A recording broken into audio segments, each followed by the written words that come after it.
मुख्यमंत्री ने जो वादा किया था उसको निभाना चाहिए। मुख्यमंत्री ने जो वादा किया था उसको निभाना चाहिए। क्या वादा किया था? मुख्यमंत्री जी ने कहा था मैं 23 मार्च को छुड़वा देंगे। मुख्यमंत्री जी ने कहा था मैं 23 मार्च को छुड़वा देंगे। यहाँ मेरे को जान का खतरा था टोंक जेल में। यहाँ मेरे को जान का खतरा था टोंक जेल में। नरेश पर एक भी व्यक्तिगत मुकदमा नहीं है।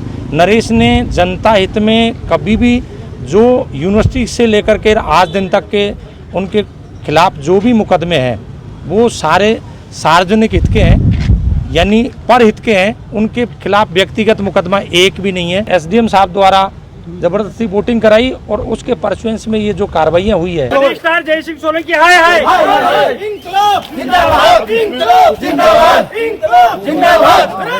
रिहा करो, रिहा करो, रिहा करो, रिहा करो, रिहा करो, रिहा करो।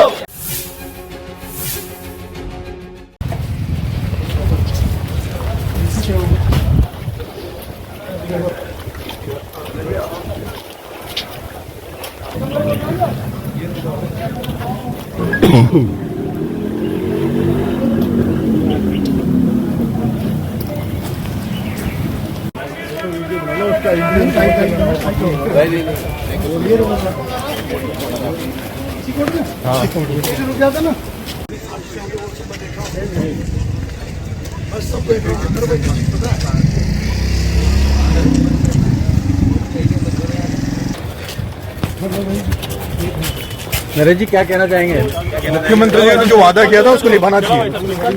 क्या वादा किया था? मुख्यमंत्री जी ने कहा था मैं 23 मार्च को छुड़वा देंगे। यहाँ मेरे को जान का खतरा था टोंक जेल में। यहाँ हथियार उपलब्ध है टोंक जेल में। यानी नरेश मीणा की यहाँ 23 तारीख को FIR नंबर 166/2024 नगर फोर्ट में चार्ज बहस हो चुकी थी और वास्ते आदेश तारीख पेशी 28 नियत थी।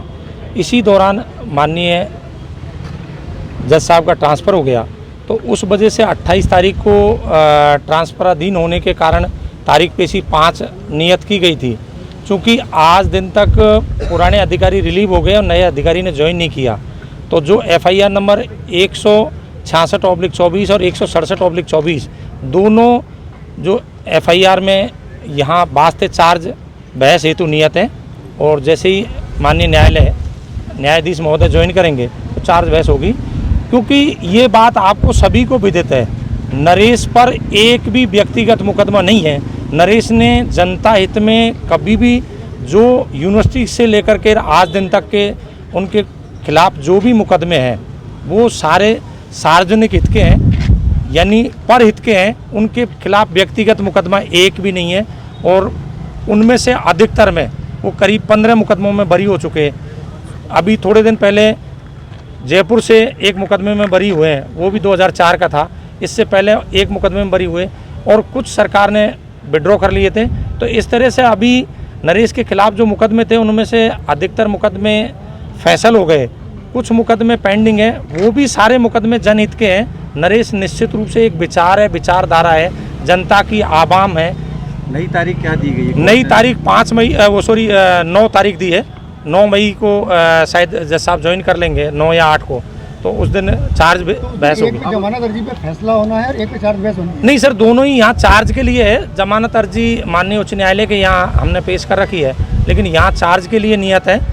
तो यहाँ दोनों ही तारीख पेशी जो है वो चार्ज बहस हेतु है। बीच में एक समझौता भी हुआ था सरकार विधानसभा। देखो सर, ये समझौते इनके परिजनों के और इनके समर्थकों के बीच में सरकार से हुए बताए हैं और उसकी परसुएंस में सरकार को निश्चित रूप से राहत देनी चाहिए थी।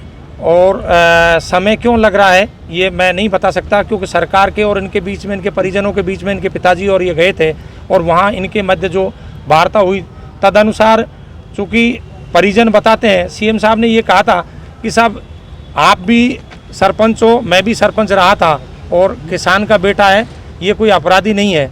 और निश्चित रूप से जो घटनाक्रम वहाँ रात को समरावता में हुआ था वह दुर्भाग्यपूर्ण था और उसके लिए जो पीड़ित है उनको मुआवजा देंगे और नरेश को और उनके जो समर्थक थे उनके खिलाफ जो मुकदमे लगे हैं उनको वापस लेंगे।